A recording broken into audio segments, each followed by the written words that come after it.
today's topic is the California Gold Rush. This is one of the great phenomenal events of the 19th century in the United States. It extends the United States to the Pacific coast in an effective way. Prior to this gold rush, there were very few people of American origins who lived on the West Coast. California was part of Mexico until January of 1848, when there is a peace treaty ending a war between Mexico and the United States, a war that had been very one-sided, in which American forces had swept into Mexico City, the capital of the country, and had dictated peace terms that included expanding the United States all the way to the Pacific. And the great prize was California. Now, what the peace negotiators didn't realize at the time was that in that very same month of January of 1848, there would be a phenomenal discovery of gold in California, the largest discovery in the history of this country.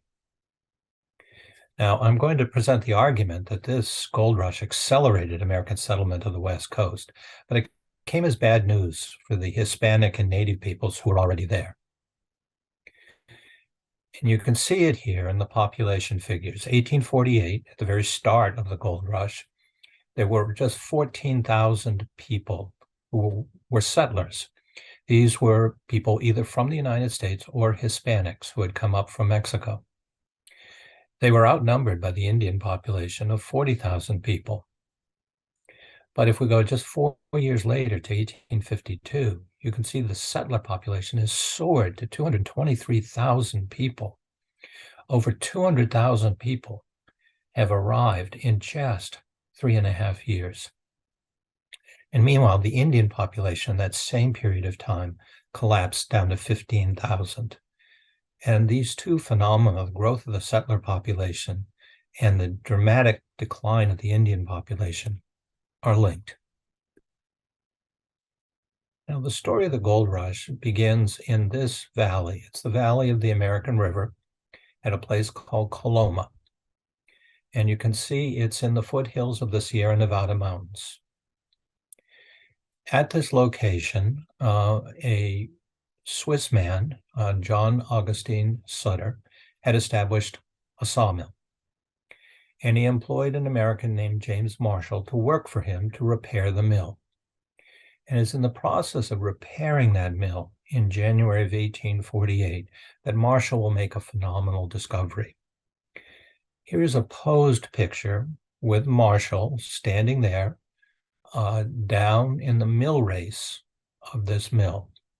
So it's a water-powered mill. And there was a problem with the water power, so he's down there working on it when he finds at the location where he's standing golden flakes in the gravel. Now, almost certainly some native peoples and perhaps a few Hispanic people had found a little bit of gold elsewhere. But it is Marshall who is going to trigger the great gold rush. Now, his employer, Sutter, wanted Marshall to keep this quiet. Sutter wanted to have the exclusive advantage of this gold. And he also knew what would happen if news of this gold strike spread eastward into the United States, that it would attract thousands of people who wanted in on this gold. And Sutter saw this as a potential disaster for him. And it turns out he was right. So what was good for thousands of Americans turns out to be very bad for Sutter. Here is a profile of James Marshall. And so again, this is the man who discovered gold in the way that would become publicly available to Americans on the East Coast. And here is a painting which was done at the time, 1849, showing a group of Americans sitting in a bar room, and they're reading the news about the gold discovery in California. And on the wall is an advertisement for a sailing ship that will take people to California. And this would be the prime way by which Americans would reach the gold fields of California in the very early years of this gold rush. Now, publicity of this gold rush, of this gold discovery, I should say, is advanced by the President of the United States, James K. Polk. In December of 1848, he gave a presidential address to Congress that was widely reprinted in the newspapers, announcing authoritatively that gold had been discovered in California and encouraging Americans to move there. Well, in the next year, 40,000 would go. All but about 500 to 700 of them went by sea. Only about 500 to 700 in that first year went overland. And we have images of people going to California primarily in these covered wagons on the overland trail. But that's not really the case with the gold rush in its early years. Here is the sort of advertisement that would appear in an eastern city, like New York City in this case. And it shows these happy miners digging gold out of the hillsides of California and waving at a sailing ship on its way back east to get more Americans to come to California. Now, this is a very long journey because this is before the Panama Canal existed. So to go by ship to California meant that you had to go around the southern tip of South America. And here is a representation from the logbook of one of those ships showing day by day where the ship went. And you can see it's leaving from New York City, and it is swinging far out into the Atlantic and then down to the coast of South America, and then around the Cape of Horn at the southern tip, then up the coast of South America, and then it sweeps around and then comes to the Pacific coast. Now you're probably wondering, why is it taking such a relatively wide angle in both the Atlantic and in the Pacific? And this is because these are sailing ships. And there's a pattern to the currents in both of the oceans that they move in a circular fashion. So the sailing ship couldn't go directly into the wind in any effective way. And in California, the Pacific Current, which runs down the coast of California, flowing from a north to south direction, if you went directly along the coast and went north, you would encounter this problem, and that's why it's sweeping around. So this is a voyage that would take about 3 months to get there. It's not a pleasant voyage, particularly going around the southern tip of Cape Horn. It's very stormy down there, and people were seasick much of the time. Food is bad, water is bad, it's long, you're cooped up, and you're cooped up with other men, because virtually everybody who's making these voyages in the early years of the gold rush is male. Very, very few women went out on these voyages in 1849 and 50 and 51. So California is going to develop as a very male place, and that's going to be important to this story. Now, the new arrivals, they come into the great harbor of San Francisco. It's one of the world's most marvelous harbors. It has a great capacity for sailing ships, and it's going to use that capacity. You see all of those ships in there, because what happened, as soon as a ship would arrive, the crew would desert. They'd run away. Well, why are they doing this? Because they want to get up to the gold fields. So there's nobody to operate these ships. So ships keep going out to San Francisco, but they're not coming back because there aren't crews for them. A local naval officer, U.S. naval officer in San Francisco, said the only cure for all of this would be to establish lunatic asylums in San Francisco. And so thousands of people are arriving here, including the sailors, and they are then heading inland to the gold fields of California, because the gold is not found right around San Francisco. San Francisco is just the arrival point. And in the background of this particular image of San Francisco, we've got San Francisco in the foreground, the ships in the middle ground, and in the back is the island of Alcatraz. And beyond that is the shoreline of what is now Marin County, California. And some of the more enterprising people in San Francisco would set up photography offices. And because men newly arrived like to pose before they go to the gold fields. And so here is a man, he's very proud of his pickaxe held in his left hand, and he's displaying his pistol because he expects he's going into a violent place. But he's also dressed up as quite the dandy.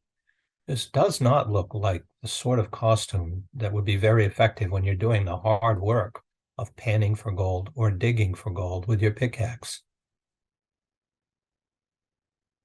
Now, this man looks to be much better equipped. He's got a burro, which he's riding on. He's got his shovel.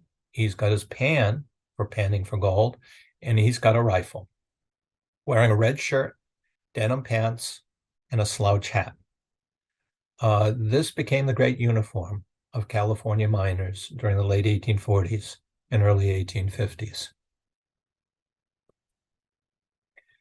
And the first of the gold fields is the one called the Sierra Nevada gold field, which you can see is due east from San Francisco and due east from Sacramento. And so the miners, once they had reached San Francisco, they would go inland to Sacramento and then up the American River to Coloma, and then they'd fan out. They come to understand that what Marshall had found was that in the gravels beside a river or a stream, that this had eroded over the centuries out of the hillsides and the mountainsides. So they developed the technique of they're going to go up all of these rivers and all of the streams and look in the gravel to try to find golden flakes, and if they're really lucky, golden nuggets. But the biggest payoff will come if you can find in the hillsides and the mountainsides the mother lode of this gold, veins of gold, which you could dig out with your pickaxe. So it's a lot easier to get the gold that's already in the stream beds. It's a lot harder, but there's an even bigger payoff if you can get the gold that's actually still in the hills and the mountainsides.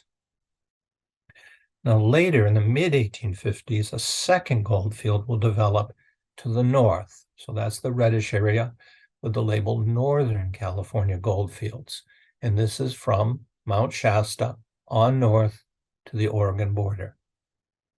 And eventually those gold fields would spill over into the Rogue River Valley of southern Oregon.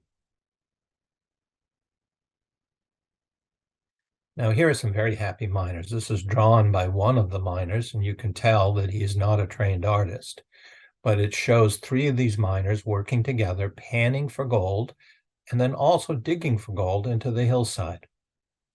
And the man that is farthest to the right, as we look at the image, you can see the golden flakes and nuggets in his bowl and the happiness of his colleagues.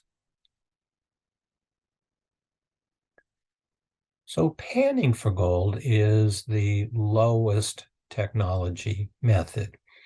It requires less of a capital investment. Just about every American man could afford a pan for gold. And what you do is you would go to a stream bed where there's water and gravel mixed together, and you'd scoop up some of the gravel in your pan and you would swish it around with the water in there to see if there was any color, as they called it, which meant little gold flakes. And you'd separate any gold flakes, and if you're really lucky, some nuggets of gold separately. And then you would discard the rest of the gravel and then continue your day's work of doing this in this gravel. And when the men are first arriving there, there's no law enforcement of any sort. There is no registry of deeds. So they have to work out a system of their own. And they don't want any one man to claim an entire stream bed. So they end up reaching a kind of rough understanding that you could have about 50 feet of frontage on a stream. You'd have to lay out stakes, claiming it for yourself, and you would have to actively work it. Now, the men tend to settle together in camps, so each camp is setting up its own law to regulate who has which claim and whether or not they're actively using that claim. Because if a man's not actively using a claim, then a newcomer can come in and do so. All of this is completely outside of the regular law. There is not yet a state of California. It's just been acquired from Mexico, and they don't even have a territorial government yet. Now, California will apply in 1850 for admission to the Union, and by the end of the year will be admitted as a state. And it is at that point that you start to get formal legislation that will regularize what the miners had already worked out.